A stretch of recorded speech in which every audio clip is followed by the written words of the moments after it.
So I'll be showing you how to lock and unlock the screen of your GoPro Hero 12. Now you can lock the screen to prevent accidental touches during recording or doing whatever you're doing. And to do this, simply swipe down, then you should see this padlock icon here. Okay, so that's what you want to tap on to lock the screen. So once you tap on it like that and go back, you'll notice the screen is now locked and it's very difficult to make accidental touches. Now you have to unlock, you have to tap on the screen once to bring up this slide to unlock menu, and then use it to slide all the way, and that's the only way you can unlock, like that. And then now, as you can see, you can touch on stuff and the screen is now active.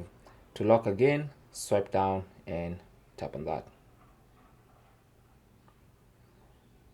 So this is going to be locking your screen every time that it's enabled. Okay, if you want it to stop locking your screen, you can disable the screen lock option. Thanks for watching.